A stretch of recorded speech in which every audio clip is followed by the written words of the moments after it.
Dando continuidade ao Outubro Rosa, a gente vai falar um pouquinho mais sobre qualidade de vida, tratamento, e a gente não queria falar só do paciente da doença, mas o paciente como um todo. Eu estou aqui com a doutora Tassiana Mutão, especialista na parte de câncer de mama.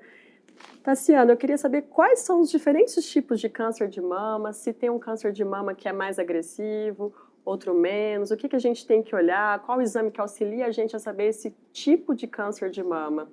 Bom, os principais tipos de câncer de mama a gente consegue definir através da biópsia do anátomo patológico. Então, é muito importante a gente ter em mãos para saber a classificação.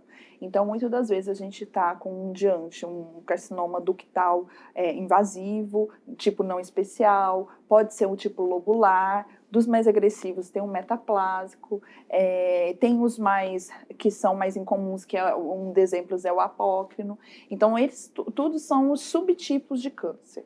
Mas o que dita muito para nós o tipo de tratamento é através da imunistoquímica, que é uma complementação do anátomo patológico. O anátomo patológico, a partir do momento que ele sai, a gente tem o resultado da imunistoquímica mais ou menos aí uns 7 dias depois. Depende muito de serviço, tem vezes que menos, tem vezes que mais, mas é uma média aí de 7 dias.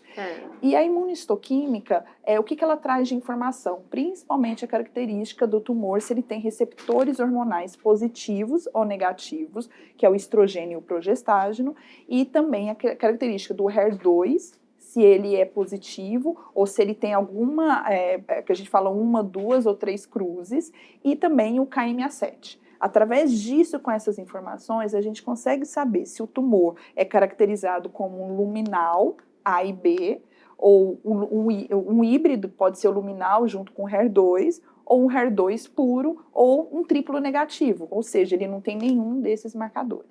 Perfeitamente, isso é super importante, gera muita ansiedade nos pacientes, que às vezes demora a sair essa imunistoquímica, mas isso que é fundamental, sem isso a gente não sabe o nome, o sobrenome do tumor, às vezes só sabe o nome, que é um câncer de mama, mas o sobrenome, esse subtipo é super importante para nortear, né, o tratamento e a gente avaliar a melhor forma de começar esse tratamento.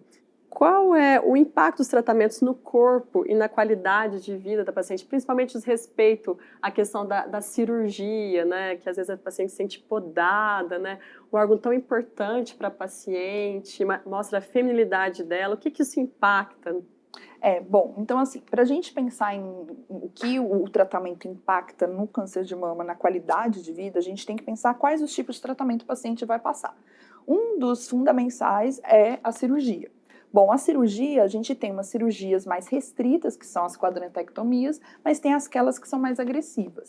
Então, o paciente passando por essas cirurgias mais agressivas, ela pode ficar com algo físico, né? Então, dependendo, não consegue reconstruir no mesmo tempo. Então, assim, pode isso gerar um incômodo, uma insatisfação com o corpo. Além disso, um pós-operatório, dependendo do tipo da cirurgia, pode ter dor, pode ter um inchaço local, então isso traz desconforto, impacta na qualidade de vida da paciente. No próximo tratamento, muitas das vezes a gente usa a radioterapia. A radioterapia em si, ela também faz com que a pele da mama fica vermelha, fica hiperemiada, que a gente fala, pode descamar, e isso traz um desconforto momentâneo para a paciente, e ao longo do tempo, depois que termina a radioterapia, isso vai melhorando. A mama vai ficando um pouco mais enegrecida também, mas depois, aos poucos, isso vai melhorando.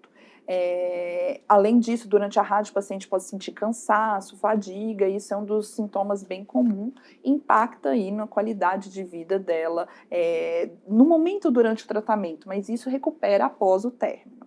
Bom, o que a gente lida muito no nosso dia a dia, nós como oncologistas, são os efeitos colaterais da quimioterapia. Bom, a quimioterapia, a gente vê muito náuseas, vômitos, fadiga, cansaço, e muito que impacta para a mulher, muitas das vezes é a perda do cabelo. Então, tudo isso faz com que abale o aspecto emocional da paciente, e isso influencia também o quanto a paciente consegue lidar com essas características que vai surgindo ao longo do tratamento. E sempre bom isso conversar com o médico para ele conseguir ajudar da melhor maneira as pacientes.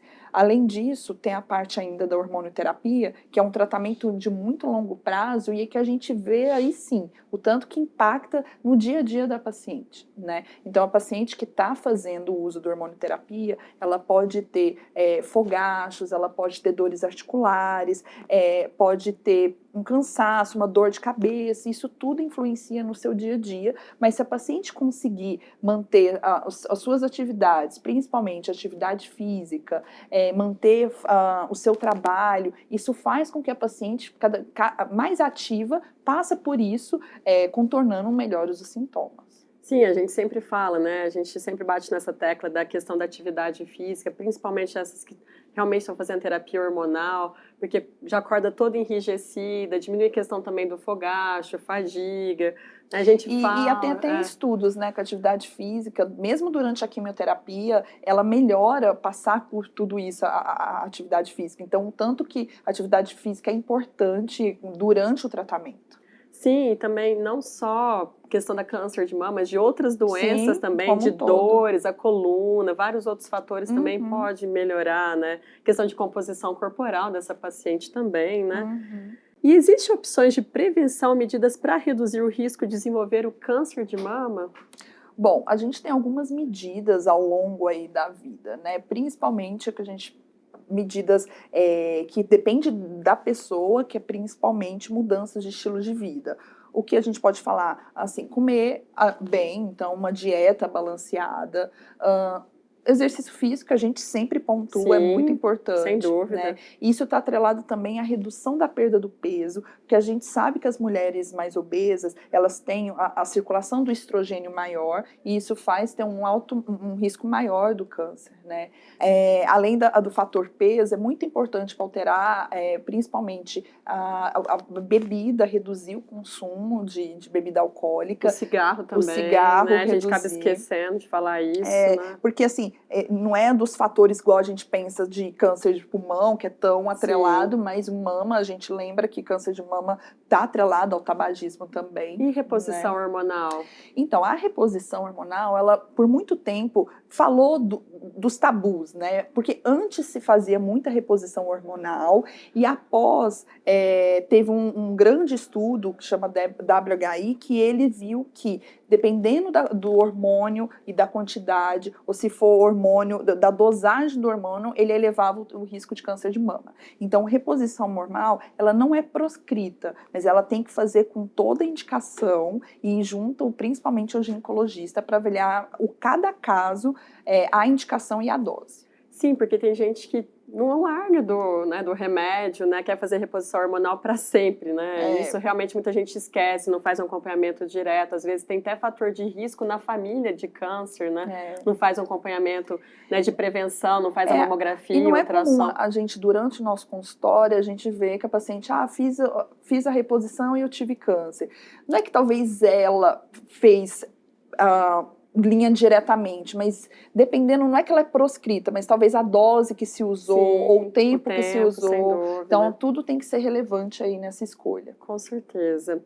E sobre os sobreviventes do câncer que já passaram por cirurgia, já fizeram quimioterapia, ou terminaram também a terapia hormonal, porque a gente tem umas que fazem 5, 10 anos, e a gente vê que no início as pacientes mudam de vida radicalmente, questão da alimentação, fazem atividade física no início, levam muito a sério isso, arrisca. Mas depois passa 3, 4, 5 anos, elas veem que está tudo bem, elas realmente chutam o balde e não fazem mais atividade física. E também, às vezes, tem umas que entram na menopausa, isso também limita, né? Eu queria que você falasse um pouco pra gente o que elas podem fazer, porque aumenta, né? A gente sabe que aumenta o risco se ela manter essa vida desregrada. Assim, principalmente quem passou por todo o tratamento do câncer, a gente mantém o segmento no consultório, então, assim, é importante a manutenção de fazer os exames de rastreio, quem já terminou o tratamento, né? Um dos grandes impasses é que a grande maioria das pacientes, elas estão na menopausa, e isso é difícil, principalmente perda de peso, então a gente sabe como o fator de risco é a obesidade, sempre a gente orienta a atividade física e a tentativa de manter ou reduzir o peso no consultório. é muito importante elas saberem que a mudança do estilo de vida impacta muito em como ela pode reduzir a chance de ter um novo segundo primário. Entendeu? Sim, a gente fala, eu acho que entra isso na cabeça no início, né? Mas acho que a gente continua falando sobre isso, porque realmente a gente vê que é difícil de perder o peso, né? A gente realmente sabe disso, né? A gente, como mulher, a gente sabe dessa limitação, mas realmente atividade física, e o próprio, né? assim, se a gente vê, atividade física é difícil, ou talvez o paciente que é tabagista, talvez reduzir o cigarro também é difícil. Então, a gente tenta mostrar para os pacientes a melhor forma de seguir, né, pós aí, o tratamento, de tentar manter essas mudanças que elas fizeram durante. Sim, e buscar ajuda de profissionais, como a gente falou bastante aqui, né? Claro, a gente fala, às vezes o médico é até chato de tanto falar, bater nessa tecla da atividade física, de uma alimentação balanceada, diminuir esses hábitos nocivos, como bebida alcoólica,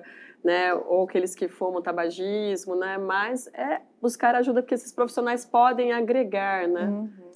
E só lembrando, né, assim, que sempre a gente tem que lembrar e falar sobre isso, porque muitas das vezes talvez o médico ele não relembra para o paciente, né, mas é importante a gente reafirmar isso e tentar ajudar a paciente da melhor forma possível. Sem dúvida, porque são medidas simples, né, que realmente são difíceis, mas não são impossíveis, a gente tem que batalhar a todo momento. Eu agradeço bastante a sua participação como especialista na parte de mama. A gente discutir esse assunto aqui na Onco Mais Humana, que a gente sempre quer falar sobre o que podemos melhorar para o paciente, o que ele pode, a gente agregar para ele. Né? Não, sempre, assim, a gente tem um canal aberto aqui na Onco Mais Humana e a gente sempre vai tentar trazer essas informações a mais para o paciente, para sempre lembrar da prevenção do câncer de mama e as mulheres se alertarem entre si. E quem tiver em tratamento, a gente poder conseguir melhorar essas pacientes cada vez mais serem aderentes às medidas que possam diminuir o risco de recidiva e tentar driblar mais os efeitos colaterais do tratamento. Obrigada. Obrigada.